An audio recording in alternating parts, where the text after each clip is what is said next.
जय हिंद दोस्तों, स्वागत है आपका अपने YouTube channel study with SK में। तो दोस्तों आज मैं एक नए वीडियो के साथ जो आपके एग्जाम के पॉइंट ऑफ व्यू से बहुत ही इम्पोर्टेंट होने वाला है।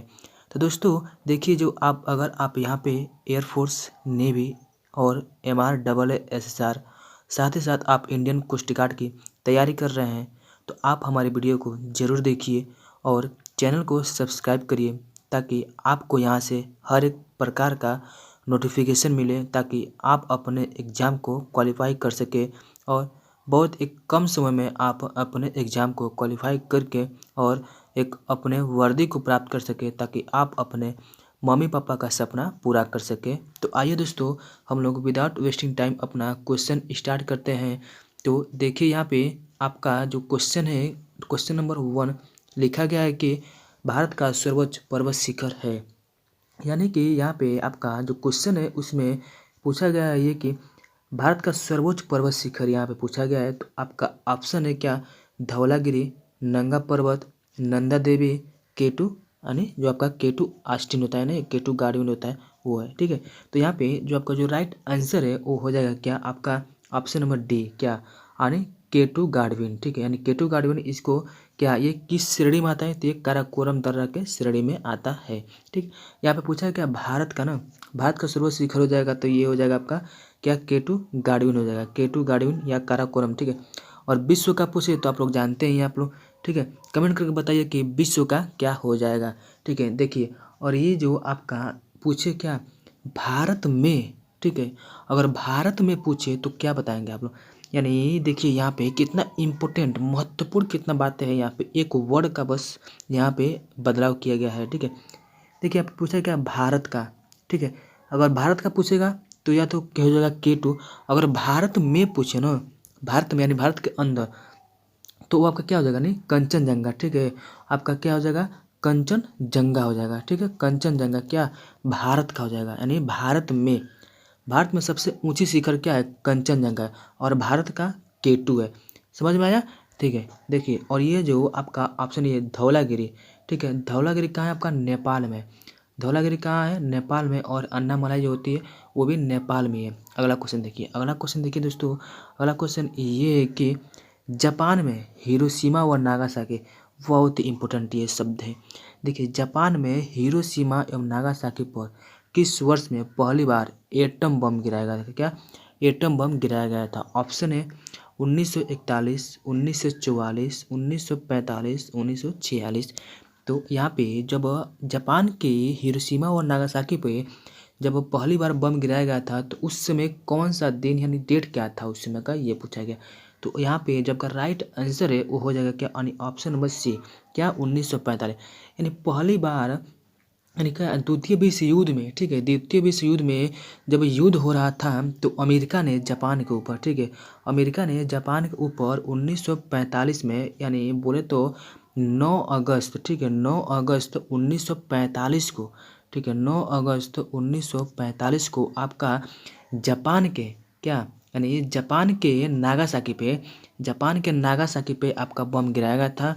और आपका एक और यानी 6 अगस्त 1945 को आपका हिरोशिमा पर बम गिराया गया था, क्या 6 अगस्त 1945 को आपका हिरोशिमा पर, कि 6 अगस्त 1945 को हिरोशिमा पे, और कब, यानी 9 अगस्त 1945 को आपका नागासाकी पे, ठीक है, नागासाकी पे बम गिराया गया था। ठीक है, देखिए अगला क्वेश्चन देखिए, अगला क्वेश्चन ये है कि भारत में प्रथम भूमिगत नाभिकीय परीक्षण कब किया गया।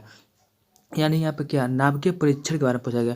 आप पिक्चर देखे होंगे ना, एक क्या ये पिक्चर एक आया था, परमाणु परीक्षा का हुआ था, क्या यानी पोखर पिक्चर देखे होंगे ना, वो इसी पे आधारित बना है पोखर पिक्चर। ठीक है, देखिए, यानी यहाँ पे भारत का प्रथम परमाणु यानी प्रथम भूमिगत नाभिकीय रिएक्टर का परीक्षण कब किया गया है। तो ऑप्शन यहाँ पे 1973, 1974, 1975 और 1979।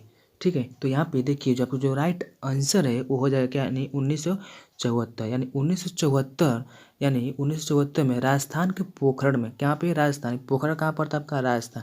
ठीक है, राजस्थान के पोखरण में आपका जो भूमिगत यानी भारत का जो प्रथम भूमिगत नाभिकीय था उसका परीक्षण किया गया था। भारत का प्रथम का यानी परीक्षण किया गया था, और ये किसके द्वारा बनाया गया था, यानी अपना अपना ये स्वदेशी परमाणु था जिसका हम लोग परीक्षण 18 मई, ठीक है, जिसका हम लोग परीक्षण 18 मई क्या 1974 को हम लोग राजस्थान के पोखरण में किए थे। अगला क्वेश्चन देखिए दोस्तों, अगर यह क्वेश्चन और यह वीडियो आपके एग्जाम के पॉइंट ऑफ व्यू से अगर थोड़ा भी इम्पोर्टेंट होगा तो कृपया चैनल को सब्सक्राइब जरूर करिएगा और वीडियो को लाइक करिएगा और इसे ज़्यादा से ज़्यादा आप शेयर करिएगा, ठीक है। अगला क्वेश्चन देखिए, अगला क्वेश्चन ये है कि प्रोटीन का संपूर्ण स्रोत कौन सा है, यानी प्रोटीन के बारे में पूछा गया, यानी सबसे ज़्यादा प्रोटीन किस में पाया जाता है, यानी इनमें से सबसे ज़्यादा प्रोटीन किस में पाया जाता है।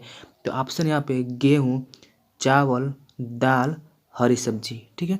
तो यहाँ पे जो आपका राइट आंसर है वो हो जाएगा क्या, यानी ऑप्शन नंबर सी, यानी दाल, ठीक है। जो आपका दाल है इनमें से सबसे ज़्यादा मात्रा, यानी सबसे ज़्यादा प्रोटीन की मात्रा आप इसमें दाल में ही पाया जाता है, ठीक है। और दाल में आपका कौन से जड़ पाए जाते हैं, यानी राइबोसोम नामक, दाल की जड़ों में, ठीक है, जो उसका पौधा होता है, उस मटर होता है, उसमें उसके जड़ों में क्या पाया जाता है, राइबोसोम नामक का आपका जीवाणु पाया जाता है, ठीक है।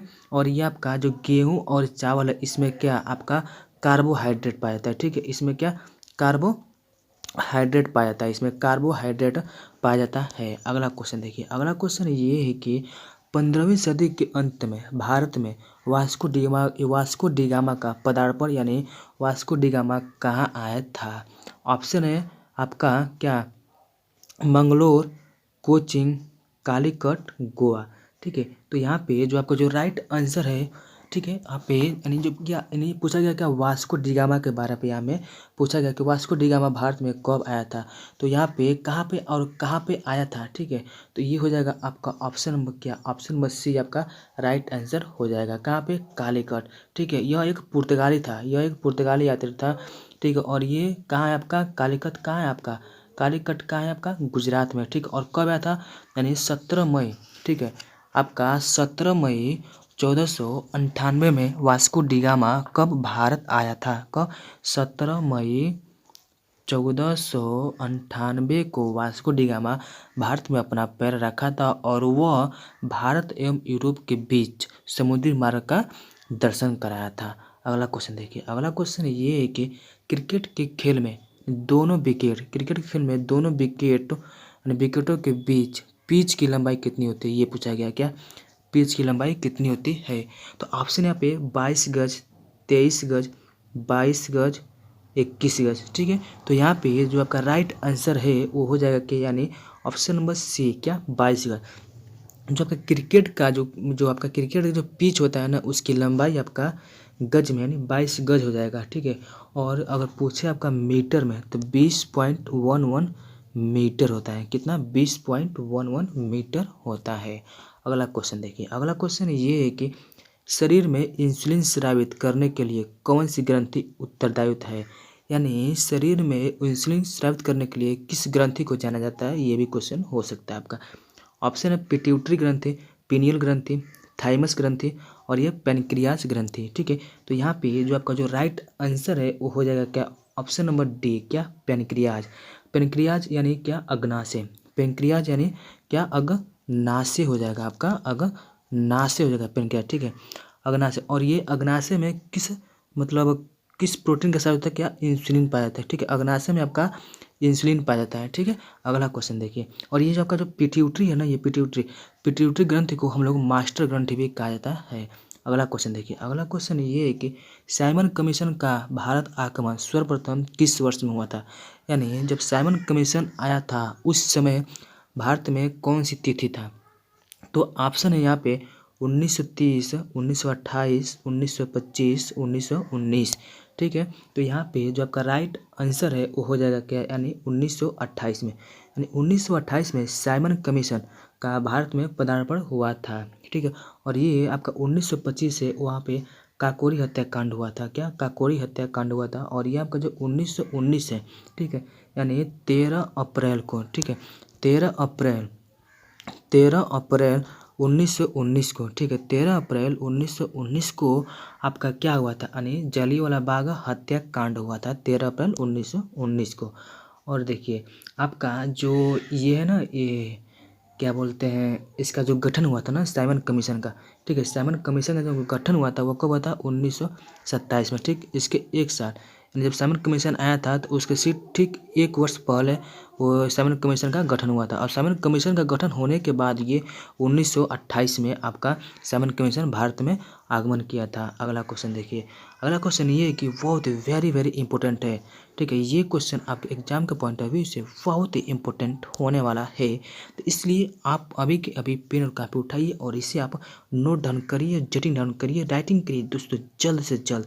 देखिए यहाँ पे लिखा है क्या, सर्वाइवल ऑफ द हिटेस्ट, यानी सर्वाइवल ऑफ द फिटेस्ट वाक्यांश की रचना किसने की।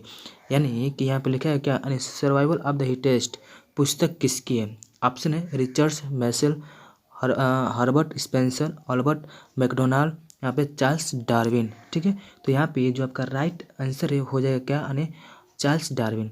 यानी Charles Darwin survival of the fittest किसने लिखा था, चार्ल्स डार्विन ने लिखा था। अगला क्वेश्चन देखिए, अगला क्वेश्चन ये है कि भारत में किस राष्ट्रीय उद्यान की स्थापना सबसे पहले हुई थी। यानी ये भी पूछ सकता है कि भारत में सबसे पुराना राष्ट्रीय उद्यान कौन सा है। ठीक है, तो यहाँ पे ऑप्शन है कार्बेट, कान्हा, सरिस्का, भरतपुर। ठीक है, तो यहाँ पे आपका जो राइट आंसर है वो ऑप्शन नंबर ए हो जाएगा। क्या, ऑप्शन नंबर ए यानी कार्बेट, यानी क्या, यानी जिम कार्बेट। ठीक है, यानी कार्बेट नेशनल पार्क। ठीक है, इसका सबसे पुराना है। ठीक है, और सबसे पहले इसी को बनाया गया था। ठीक है, जिम कार्बेट नेशनल पार्क को। ठीक है, इसका जो पुराना नाम है, उसका जो पुराना नाम है, प्राचीन नाम है वो क्या, यानी हेली नेशनल पार्क था। तो दोस्तों यह वीडियो आपको कैसा लगा हमें कमेंट करके जरूर बताइए। हमें उम्मीद है कि यह वीडियो आपके एग्जाम के पॉइंट ऑफ व्यू से बहुत ही इंपॉर्टेंट होगा। इसलिए bye bye, take care, love you all.